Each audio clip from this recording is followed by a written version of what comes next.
Welcome to Vox Scream, a kill team podcast where we aim to help players of all skill levels supercharge their game and separate the signal from the noise. I'm Mark Meyer, joined by kill team heavyweights George Pratt and Joe Gallo. We're coming to you from the Triangle region in North Carolina. Thanks for listening and enjoy the show.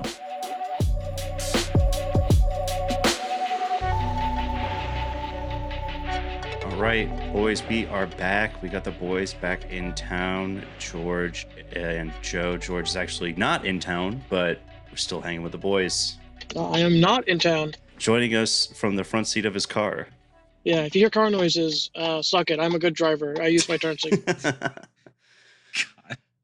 Well, I want to say thanks to all of our listeners for your patience. We did not have an episode last week. I was down bad with COVID. When I say I was down bad, I was down real bad, but was very fortunate to be well enough to host the tournament this weekend that I've been planning for a while at the Gathering Place in Chapel Hill. We had 12 people show up. It was our first event there in probably a year and a half, and it was a badass time. We had friend of the pod, Mark French. He ended up first place with his Legionnaires. George ended up in second with his Hand of the Archon. That dirty submariner. And Yep. Joe ended up at third with his Yes. Legionnaires as well. Yes, I did. Yeah, it was a ton of fun. You did a great job. It was I was glad we got the amount of people we did. It was a lot of familiar faces from the community, and there was some new faces too. I was very proud of the way I played. I got a lot of good games in, and I have a lot of opinions on Legionnaire now. So, Hell yeah. As if you did not have a lot of opinions before. well, now they're informed by data of me actually picking up the team. No, I'm being serious. There's a difference between me making, broad-based, critical analysis of a team without getting any games in with them, with me as a player, versus viewing them from another player's side versus me picking them up, putting them on the tabletop, and really running them on to tests. Oh yeah, tell me about it. I've played 3 teams in the new edition, and I've talked about several dozen. Yeah, exactly. So it's so if you couldn't tell, this will be the Marine episode, and I think it's actually a very appropriate time for that given our particular tournament results. Oh, absolutely. Before we get into the elite talk, though, George, do you want to talk about your elfish run through the tournament? Yeah, so I had a good run, and by good, I mean I had the absolute worst matchup, round 1, into our Warp Coven specialist, which is the one I wanted to dodge the most. And so that didn't happen, and we tied 15-15. And I could have won that game if I was less kill horny, but I was playing Hand of the Archon. So, I mean, what can you do? It's the thing. George, I'm gonna give you advice you've given me many times. Just don't be kill horny. I know, it's just play points. But when you see a 6-wound sorcerer and you've got a power weapon, You forget all about the sorcerer's robes. You just go and stab them. Yeah. Just forget all about him and then lose your 1-wound leader instead. But then I played into 2 Aquilons back to back, and I tabled them. Yeah, and both, I think we can say two things about that. The 2 players, while both solid players, newer at the game, and also it's George, and George is very good at the game, and Aquilons are a little vulnerable to elf shenanigans, to put it mildly. They're uniquely vulnerable to elf shenanigans. I think even more than Kazakhin. We're in the same boat of wanting to be a pure shooting team, but can only do it at 2-inch range. They have even less ability to safely be up the board once they're up the board. For Kazakhin have a mine. They can switch to 7-inch movement if they need to. So they can stay back and be a little bit out of range. But Aquilons need to drop in, and they're real telegraphed where they're going to drop in. Yeah, I'm pretty. And elves with their 7-inch moves can just not engage for a turn or 2. I'm pretty comfortable saying Aquilons are just worse than Kazakhin, in most ways. I disagree. I think they're better than Kazakhin into most matchups. It's just specifically elves. I think Kazakhin are better. And not that Kazakhstan are going to win that. They're going to lose that hard too, but Yeah, they're a little better. Yeah. fair. I mean, I think that one of the reasons that elf teams have been so strong in the first like weeks of the new edition is just movement is such a strong mechanic in the game, and it's one of the things that make Aquilon so good. Yes, very much, because they're the only like deep strike team we have in the game right now, which is a fun mechanic, and I really enjoy the mechanic as I longingly gaze at my fully finished Aquilon's team that I'll pick up again at some point, but just I'm filthy, boy. We're on the Plague Marine train like nobody's business. Papa Nurgle protects, you know. Well, speaking of Nurgle, you played Legionnaires at the tournament, and Yes, I did. would love to hear a little bit about your thoughts on the team. You can talk about your tournament run if you want to as well, but Sure. I don't think that there's going to be much disagreement amongst the three of us that we would probably, since Warp Coven is not on this list of elites, as we mentioned in our previous episode, Legionnaires seem to be sitting pretty comfortably atop the podium of the best elite teams. Oh, yeah. Certainly the best Marines. Yeah, to give you a quick summary of my tournament report, first game I went into Nick Thompson. Love that guy. He plays Phobos. I crushed him. He has only had a couple games of the new edition in, so that, felt pretty bad about that, to be honest. But I taught him a lot, and we talked about the game a lot. And then my next game was into the guy you played in your last round, George. I forget his name. Eric. Eric, I believe. Eric. Yeah. And he's a solid player. He's a really solid player, and he played Aquilon as well as he could, I think. I just stayed back. He had to drop his guys at some point, and when he did, I just ran into him screaming, and I did very well into that game. And then my final match was into Mark. That was the hardest one, and I say hardest because what it really came down to is whose dice rolled better, and it was Mark's. Mark is a great player. I don't want to take anything away from him, but even he will admit my dice rolls were quite horrid at times when I needed them not to be, and his were not. Because basically, I watched you and Mark French play that final game, and I saw you roll a 1 on a defensive roll with whatever unit you had your warding shield on, or whatever, and you re-rolled the 1 into a 1, and it's about as bad as it gets. Yeah, so basically what happened, and this is one of two crucial things that lost me the game. So, in fairness to Mark, I should have tucked in my Marines a little more so they couldn't get immediately charged.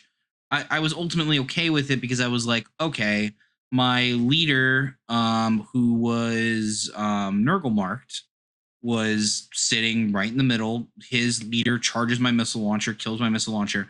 Oh, that was the other funny thing. I did 0 damage to him in that fight, which, I was super unfortunate because of the hit.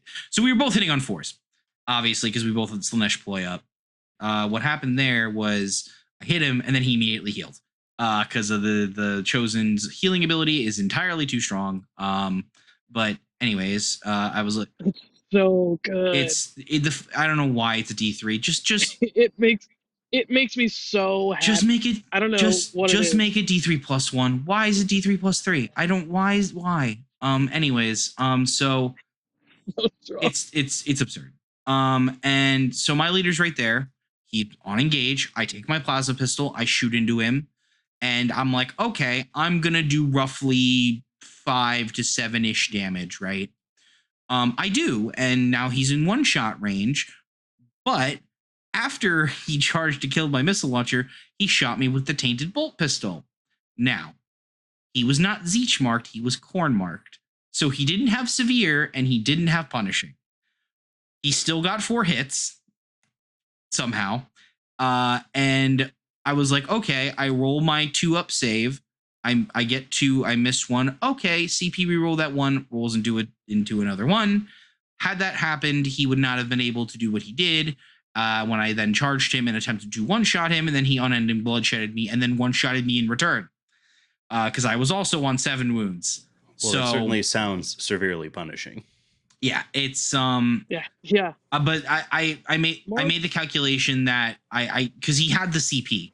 Like this is going to happen no matter what. So either I take the risk that I'm losing initiative and then I just lose him anyway and also not kill his leader, or I just kill his leader and we both go and we both get our points on champion. So that was the calculation I had to make there, which was super unfortunate. And then the other thing that was game determinative was an initiative roll, which I hate when that happens. But because I was already down and I had lost an operative more than I should have lost effectively.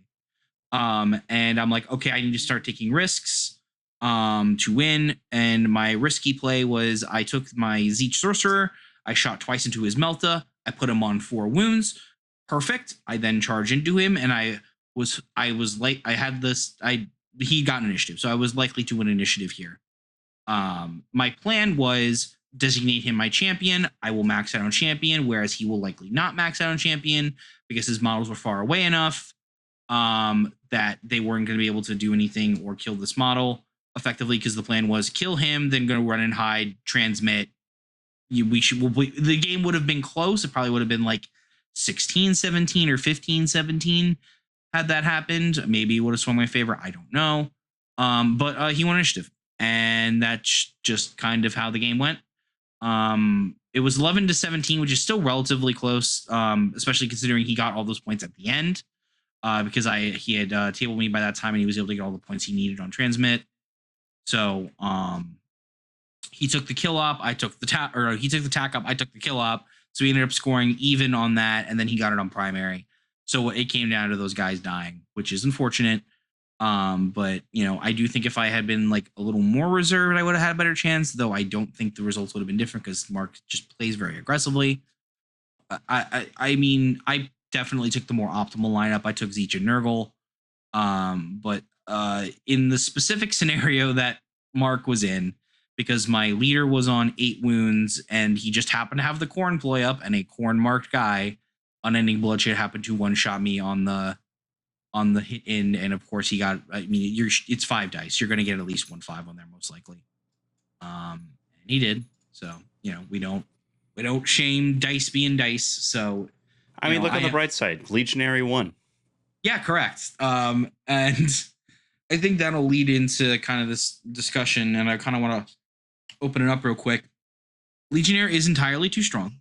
Legionnaire might be the most broken team this game has ever seen. And I'm putting that in contention with like on release Pathfinders of last edition. It is absurd how resilient they are. It is absurd how much healing they get. It is absurd how much they make your opponent worse at the game for no reason in some ways. And it's just I'm baffled as to who let this team go out the door the way it is. My 3 primary issues with this team, the Nurgle piercing ploy should not be piercing. It should be ignore 1 level of piercing, and then for the 2nd level of piercing, it should be you make the weapon piercing crits.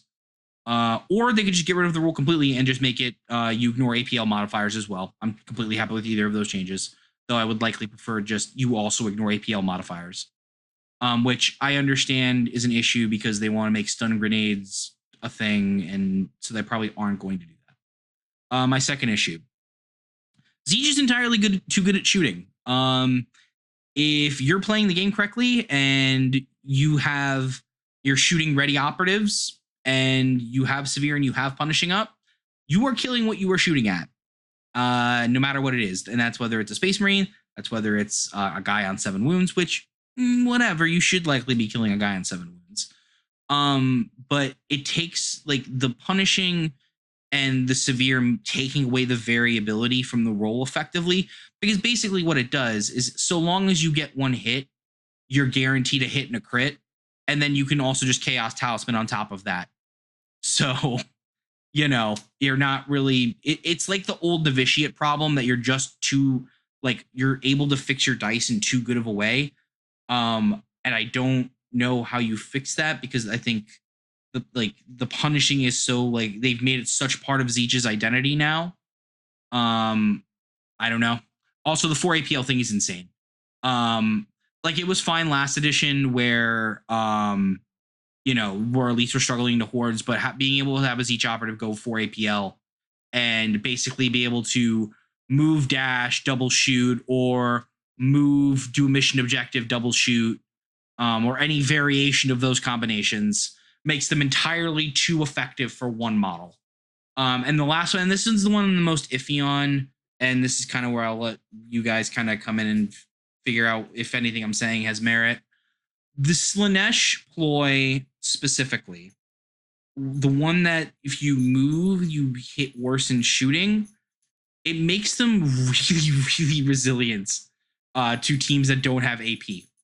And often those teams already are hitting on 4s to start with. So now you're hitting on 5s. And unless you're novitiates exactly where you're able to fix your dice anyway, I don't know what you do in that case. I think you just die, to be honest. We'll talk about Plague Marines in a bit, but Plague Marines at the very least, they have the minus to hit in control range, but they have just that, right? It's not, also in addition to that, you're just not good at shooting me. It's like there's a give and take with Plague Marines to a certain extent, and with Legionnaire, it's just take, kill. I can do whatever I want, and you can't punish me, nana boo boo. Because this is not even including being able to utilize like smoke grenades and be able to, like, for example, move dash your Shrive Talon, or move your Shrive Talon because you're on 7 inches, so you're likely able to get where you want, especially if you do the reposition, free dash reposition, get to wherever you need to go on the board, drop the Grizzly, and then on counteract, drop a smoke on yourself. Your opponent is now likely hitting on 5s or 4s. You're likely in cover on a conceal, probably on heavy because the way most of the Vulcus boards are designed, there's that heavy piece in the middle. And you go, we'll just charge him. Okay, you're now hitting on 4s or 5s again in fighting. The Strive Talon strikes first. And if I kill you, God forbid there's another operative within 3 inches, I think it is. You're now, that guy also can't do anything. Like, it's stacking on top of stacking on top of stacking on top of stacking. And yeah, I mean, it's you're right. I mean, they have a lot of really good defensive layers. It's the same kind of problem that we look at Warp Coven, where it's like, it's not just the fact that they have a 2-up save. It's the fact that they have a 2-up save and can dice fix in defense and can reduce damage with their sorcerer's robes or with all its dust and all sorts of things like that. It's the same kind of thing where you have these compounding worsen effects of like your opponent's dice, able to then like start the turn maybe on Nurgle if you've got a warrior, and then switch to Slanesh so that maybe you're more protected afterwards. It's just weird stuff. Oh yeah, I haven't even mentioned the warriors. I don't know who was smoking what when they said, yeah, let's give them ultimate flexibility whenever they want with these warriors. And just it's still weird because it's like, it's the warriors are good, but it's like, how many of them are you still really going to take? Maybe it's a lot, but I don't know. Into certain matchups, you're taking 1 or 2. Because here's the thing. Yeah, think about it this way. So, how many times have we talked about how much like a plasma gun is overkill, right? So a plasma gun, you likely wouldn't take the plasma gun into hordes. You just take a bolter warrior and can shoot twice. Yeah, each when you're shooting, and then you can, because bear in mind, you could give them the blade, give them then Corn. Now they're 4 or 5 in melee, 5 attacks, hitting on 3s. They got chainsword damage now. It's just the fact that a legionary warrior with a bolt gun in particular, I think, is the most flexible warrior in the game that can do whatever you need to at a moment's notice, was like such an addicting thing. And I will say straight up, if you're playing Legionnaire now, by the time they get nerfed, you are going to be a worse player because of how good they are. I don't know. I mean, it could be the sort of thing where when they get changed, it's more the changes that they make to elites as a whole, as opposed to just sort of the changes they make to this team. But that's the thing, is I don't think elites as a whole is the issue. I think, because I mean, you gotta, okay, so what are the fundamental things about elites that make them good? Counteract is good, but it's not game breaking. What's game breaking about counteraction is the actions that elites have access to, right? Sure. So if there was no like really good, 1 APL things they could do, that, like, for example, being able to heal, for example, and we errata that out or FAQ that out, it doesn't become an issue anymore, and counteract is not as good. It is specifically the rules they printed in addition to the core rule set for elites that takes the counteract stuff and all the other like benefits elites get now and just turns them to 11 because the rules on their data card is what's giving them that strength. It's, me dashing 3 inches and winning me games on a counteract. What's winning me games if I'm Warp Coven is, oh no, my sorcerer over there is on 4 wounds or whatever, and he's about to get charged because I'm getting out activated. Yeah, let me just put him at like 10 real quick, or yeah, I mean, and that's the same thing for a lot, like any of these teams that can heal on counteract is it seems like chip damage is the only thing you can do in those situations, but then it's just getting healed, on counteract. yeah, and that's the thing is I don't think elites as a thing are a problem in the same way that hordes were last edition, because the out activation problem was just something that you just couldn't get around because of the way the game was designed. Counteract was specifically designed to do that, and then as our friend George said before we started recording, and then they overtuned everything up. I think Nemesis Claw and Phobos are like pretty close to being like well balanced for the new rules. I'm not gonna say they're completely balanced because in talking with some Phobos players, they kept saying every time I was playing into anything but elites, I felt like it would. Specifically, Nick Thompson said this to me that every time I was playing into anything that wasn't elites, it felt like I was playing a different game, and maybe that's the people he's playing, but it wouldn't shock me if people were like, well, no, it is a fundamental elite problem, and then we need to change some things about elites. But that's the thing is I don't know what you change fundamental about elites. I mean, I think the only thing that I think would be a fundamental and good change is if you counteract on conceal, you can only do mission actions. Yeah, but see, to me, that's not. I mean, yes, 100%. That way, if you are doing some of these things like healing or doing psychic actions that are causing just like massive utility benefits to your team, you are on engage and vulnerable. Yes, I think that's good. I like that a lot. I think that would be a good start. But and obviously, sure, you could move still, but like you can't, like being able to counteract and heal for 2d6 on a conceal order is a lot. Or any number of the Plague Marines now. They can do it too. They can heal and counteract. They can do their poison thing. They give out a poison on a counteract. Like I know if I go into like a horde team that I'm gonna feel a little bad because it's just something that I has to be constantly thinking about. And I do think you're right. I think the rule should be if you are doing unique actions, and I like any unique action that is not a mission action, you should be on engage. I think that is the one core thing we could kind of address that I think might help. But I would my lean right now is let's address the rules on the data cards first, see how things go, and if it's still an issue, that's when we can address core rules. Sure. Well, if that is how you're feeling, what of the remaining elite teams are being propelled to the top by the rules on their data card?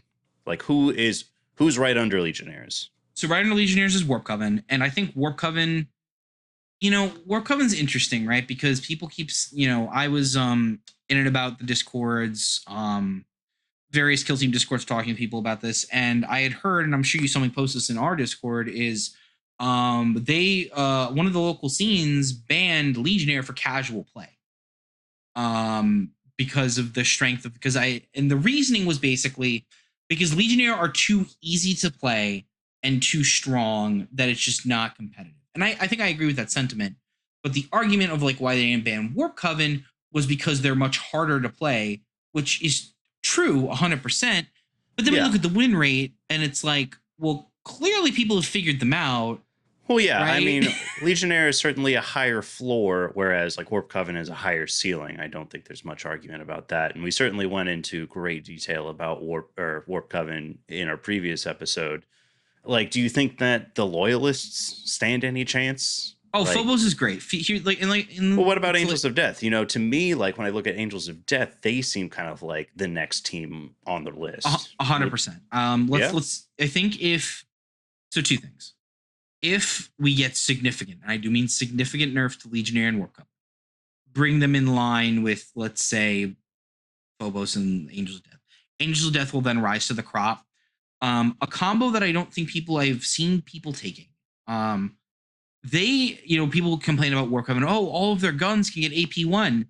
And I don't think people have quite realized that not only can Angels of Death do that, their shooting is more consistent in some cases than even Legionnaire is. And having that fallback from like the what is it? The fallback from the purity seals to just, dice fix in like really bad situations is just very, very strong. Yeah, and that's exactly what I was alluding to. Is like specifically, and I'm looking it up to look up the combination of design of tactics because I saw this and I was like, oh, this is a crazy combo. Sharpshooter and saturate specifically.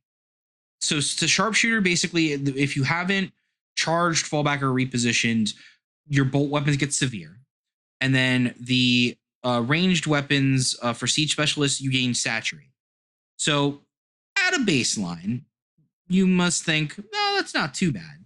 However, a crit and you can't retain cover saves is pretty good.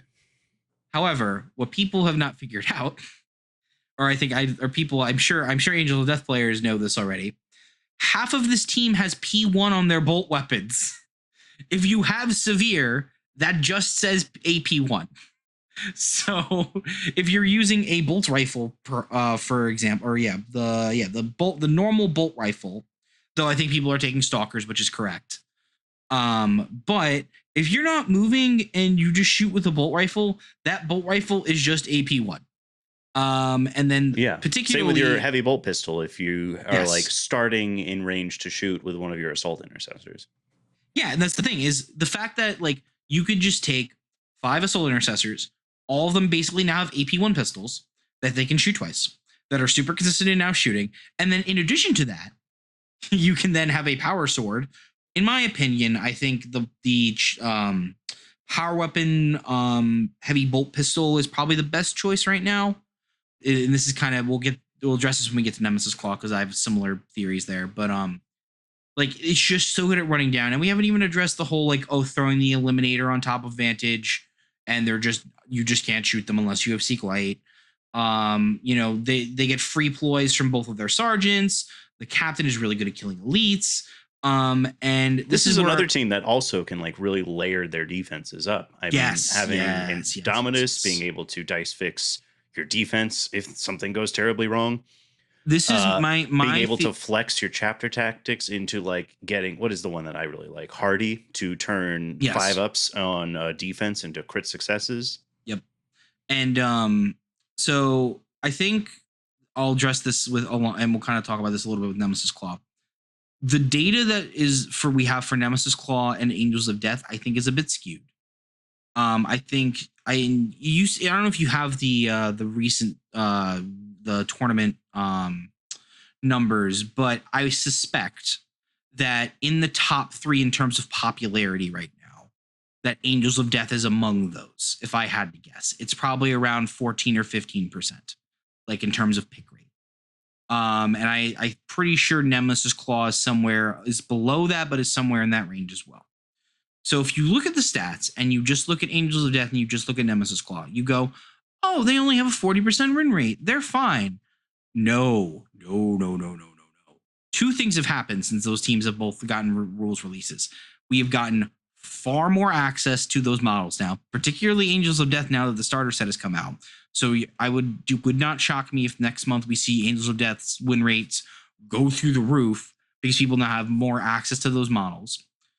And Nemesis Claw too, now that they have access to those models, they have a lower pick rate, but Night Lords are a very popular faction. People love the Night Lords trilogy. So what I think I have heard this from multiple people, a lot of people are doing is they're reading the Night Lords trilogy, seeing that box, picking up the team, and starting to play Kill Team. Okay, cool. However, if you've never played this game before, and let's say the other side of the table is like Blooded or any of the elite teams, or any team that has consistent access to AP weapons, and that person knows what they're doing, what very likely is happening, especially if people are showing up to tournaments, is people are getting run down and shot to death with AP weapons or getting murder-related because they don't know how to play the game, and that is dragging their win rates down. Now you must be going. If I could pretend to be you for a second, Mark. Joe, then why is Legionnaire and Warp Coven doing so well? because the gap between those two is that much, and that's not a joke. The rules gap between Legionnaire and Warp Coven is so vast that it doesn't matter how many new players pick up Legionnaire because they are just that good. So, Yeah, Warp I Coven mean, I applies don't too. disagree with you. I do think that when you put it like that, and when you really kind of look at these teams right side by side next to each other, I don't think it is like an insurmountable gap. I think when you put Angels of Death against Legionary on the table, it's not like, you know, Legionary is going to have like a 70% win rate in that Oh, we are matchup. going to disagree here. I think if the two players have equal skill, I think Legionnaire wins 9 times out of 10. I think And I that don't think it's close. I think that it's probably closer than that. I think it's probably like 60-40, 45-55, somewhere. I have in one there. word for you. I have 2 words for you, Mark. Or sorry, 3. Zeech Meltagunner.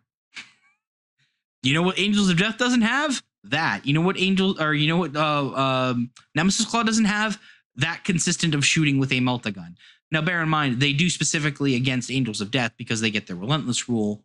But even in that scenario, Angels of Death has a horrible matchup at a Nemesis Claw because they can just get Relentless on any of their weapons because they're Space Marines, which, you know, that's a very flavorful rule. I like it a lot. But is it maybe a little kind of bullshit that I'm getting punished for playing an Imperial team?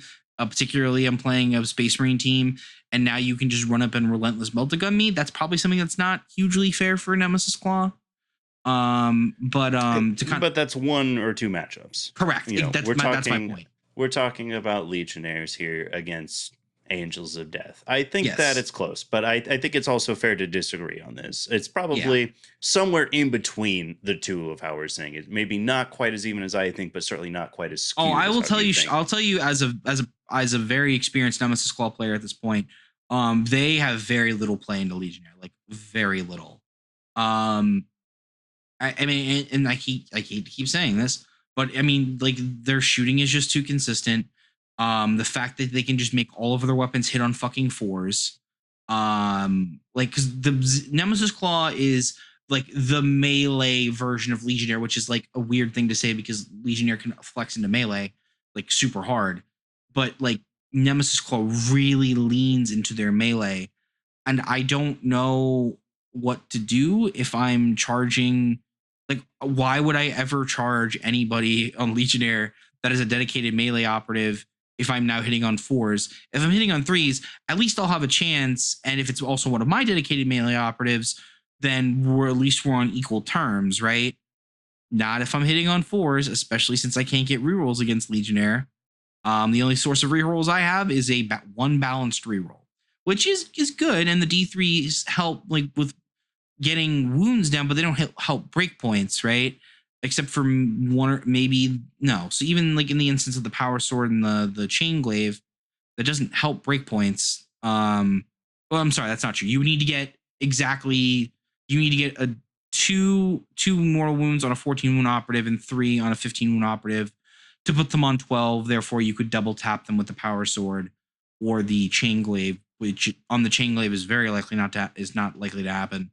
It is much more likely with the power sword to happen, which is why I favor the power sword Nemesis Claw leader into elites particularly.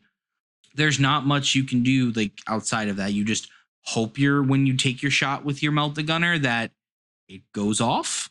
You try to mitigate that by shooting with a bolt pistol first so that you can take some wounds off of them so you can get a balanced reroll on the Meltagun. But then again, you're also limiting your movement, so you can't just move, dash, and then do it. So it's just Nemesis Claw is just worse in every way comparatively to Legionnaire.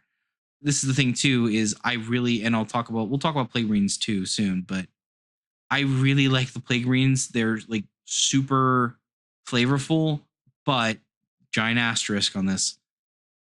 Every time you're in control range, hitting 1 worse in melee, that's a little strong. Like for example, let's say I'm playing goats. So I'm playing goats into Legionnaire. What do? They just take Slanesh and they win. Because I'm now my entire team is now hitting on 5s now, for the most part. Mostly hitting on 4s.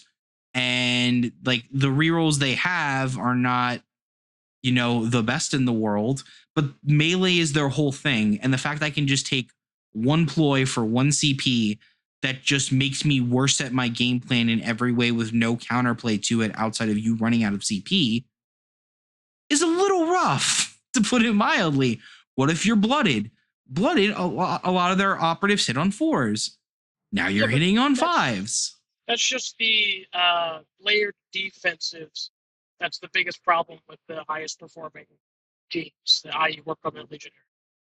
I'm like, this is a drum that we've hit. We beat this drum like 7 times already.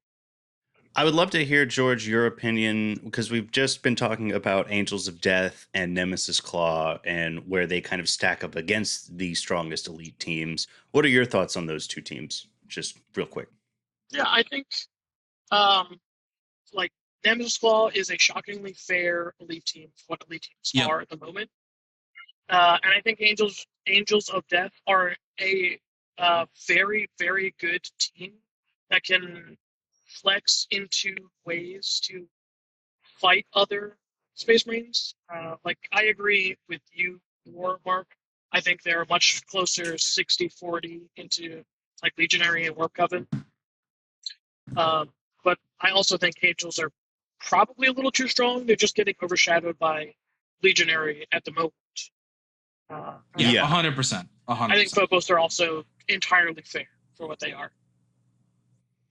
I wouldn't call them entirely fair, but I would, but I am skewed. I play fast, fragile teams, so like fast, fragile elites that are real killy. That seems fair to me. I think we're kind of at an impasse where the giant question for a balanced data slate or an FAQ is: are we bringing all of the top teams down to be on par with everyone else, or are we bringing the bottom teams up? I personally would like to see the bottom teams come up, but there's so many questions that revolve around that. Like, do we buff plasma guns? Correct. And that's, I don't know. I don't know what they're going to do, because I think the world tournament's going to be a nightmare. I think what's super interesting is I think a lot of the teams that got hit particularly hard and are so low now is because plasma guns are no longer piercing 2. And that was such a huge, like, crutch almost into fighting elite teams, even at 12 wounds. It was. And now that everything's 14 wounds and piercing 1 instead, and then, of course, Warp Coven and Nerve Legionary can just say, whatever, I don't care. Like, all of the teams have lost their ability to fight into power armor. Yeah, I think you just get rid of all ignore piercing rules. Warp Coven and Legionary are probably still fine, still real strong, but they won't be just certainly. They won't break the game wide open. Yeah, I mean, I like we've said, I think that it is just the problem is that shuts down counterplay in a way that is really tough to deal with.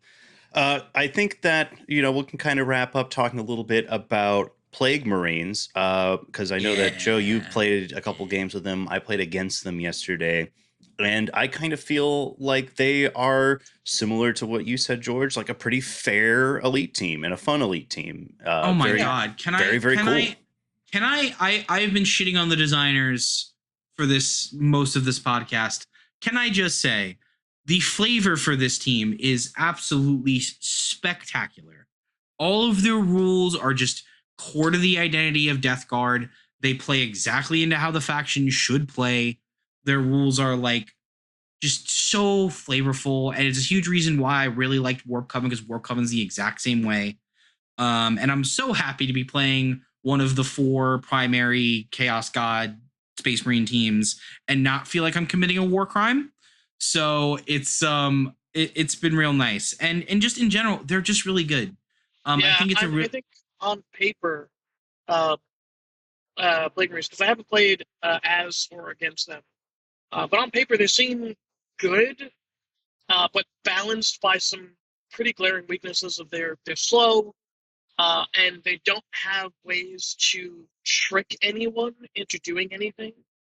Like anything they want to do that's tricksy, they need to be within 3 inches, and like just it not impossible to just stay out of 3 inches. Or if you need to get within 3 inches, you can just drip feed them, one model at a time to just body block them from moving up the board. Yeah, I mean, I think to your point, like the weakness of this team is that the play is going to be very telegraphed, right? It is, we are going to hold these objectives by hanging back a little bit. You can come and try and challenge us, but once you get within 7 inches, we can begin to affect you in ways that you're not going to like, and it's just only going to get worse from there. Yeah, and I think what I really like, this is a great starter team. Like, it forces you to learn the fundamentals. You don't have a lot of you only have one flex spot for your operative. It really makes you, like, with that 5-inch movement, like, really consider each movement, because you want to move up the board with them. Like, honestly, you should be moving up pretty much 8 inches with them every time you start the game, just by necessity of their movements. So you can actually be in a position to do things with them. Their shooting is really nice. Like, it's really consistent with severe. The fact that they can just get ceaseless on any of their weapons, including like crack grenades too. If you don't move more than 3 inches, and if you're already playing their game of like being close with them, or if you're forcing yourself onto them, it's really good. They don't have the AP mitigation thing, which I do find it funny that the Nurgle, like the true Death Guard team, did not get that, which I'm glad they didn't. But it's just funny that the Legionnaires got it, but they didn't, which screams to me as something we've discussed in this podcast before. This team was probably, that the Legionnaire was probably designed a year ago without much thought to like how things would play out in the edition. Back when Piercing 2 was something that everyone and their mother could just correct. like pick up off the shelf, and now there are 2 or 3 teams in the game that can take Piercing 2 weapons, and none can take more than 2. Exactly. Well, none can take more than 2, but I mean, Inquisition's a whole other discussion. But anyways, well, Inquisition can't take more than 2 because they don't have access to more than 2.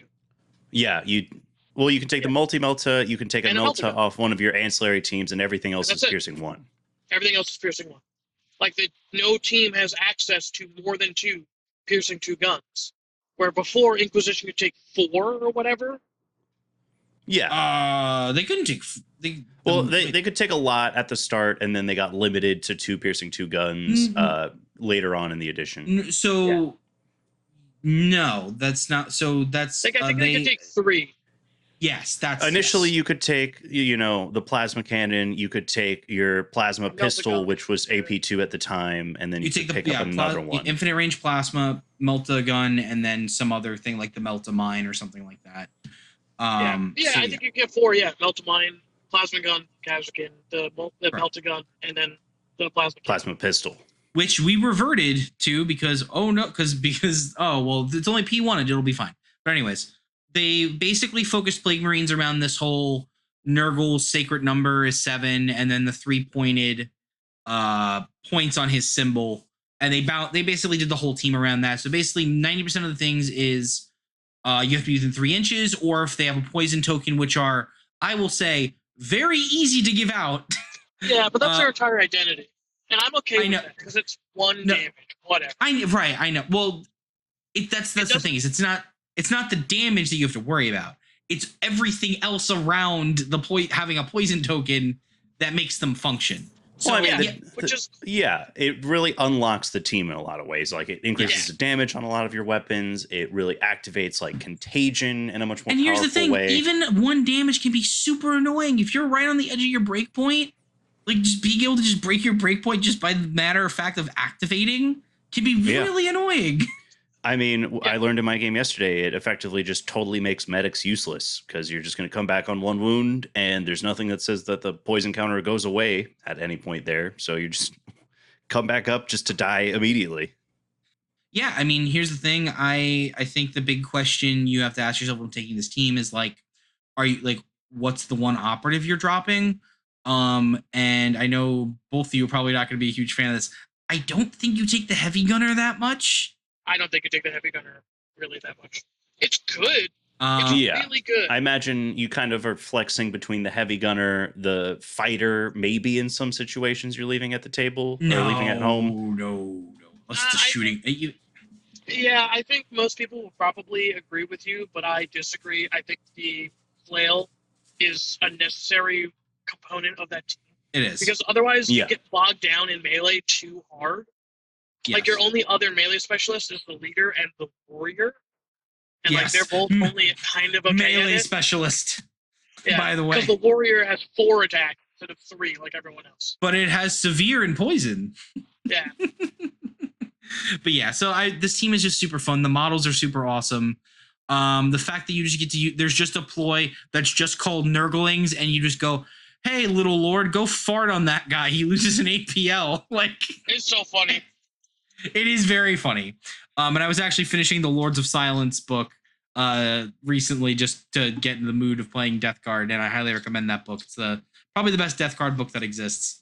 And really like redefine the whole Legion, going into like Era and Dominus and stuff like that. Man, the But Dark Imperium books are really good.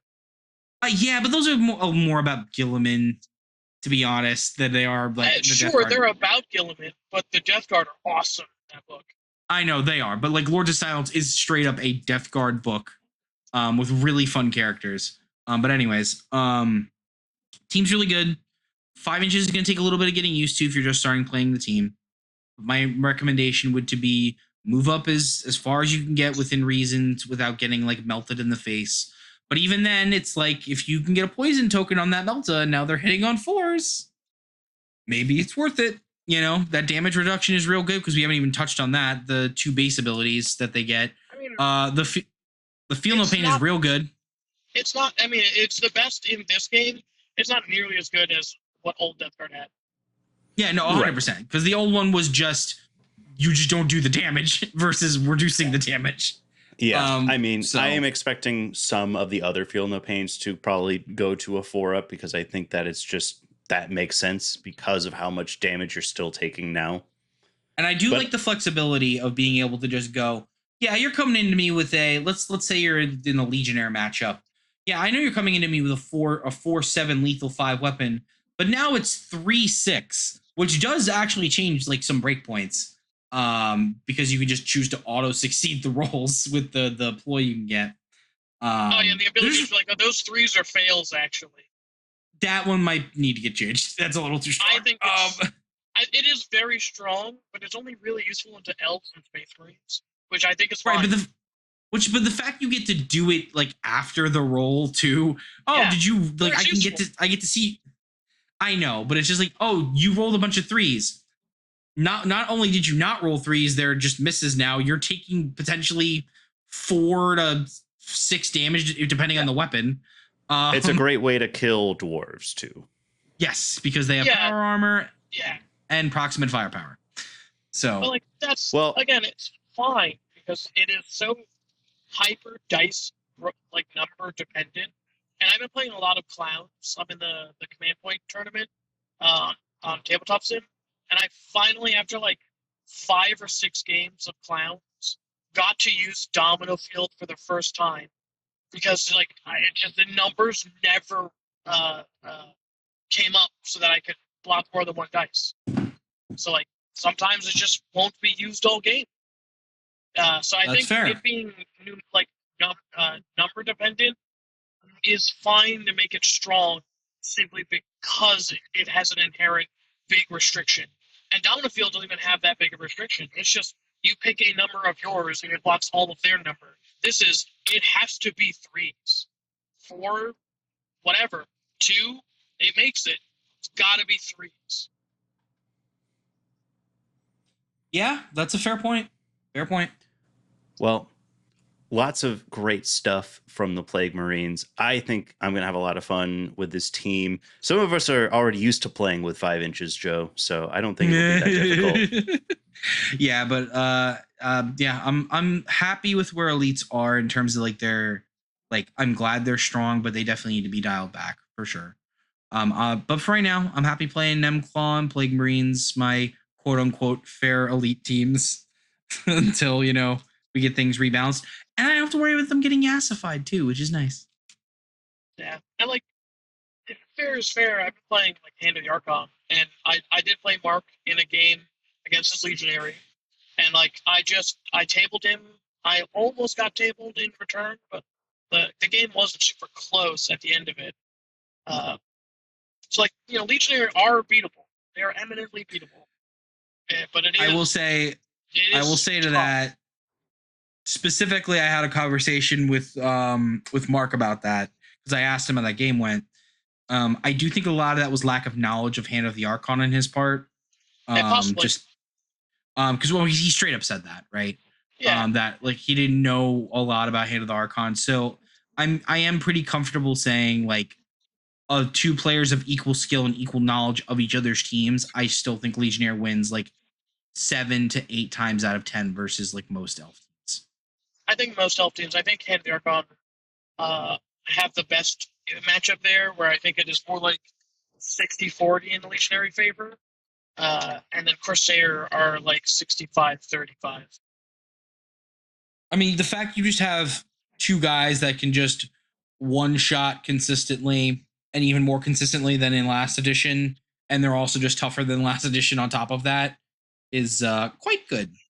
They were good. Yeah. They were good in Elves last edition. You know, like. Yeah, I mean, but no one made Corn last edition, which was a good ones into Elves. Well, no, no. And if rewind, people, I do remember, and you should remember this too, is people did recommend taking the Corn leader with the Soul Blade and the Corn Butcher into Elves because of the one shot.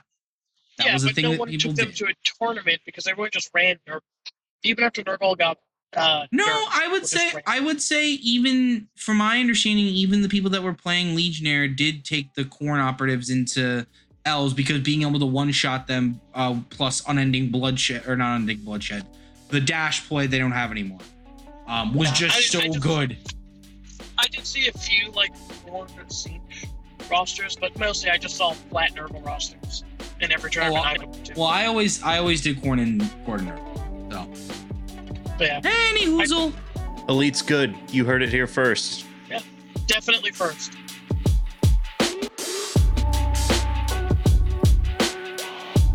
We hope you enjoyed this episode of Vox Scream. You can find us on Apple Podcasts, Spotify, Amazon, YouTube, or anywhere else you get your podcasts. Please follow, subscribe, and leave us a review. Any of those things are going to help us grow. Thanks for listening, and we'll be back soon with another episode.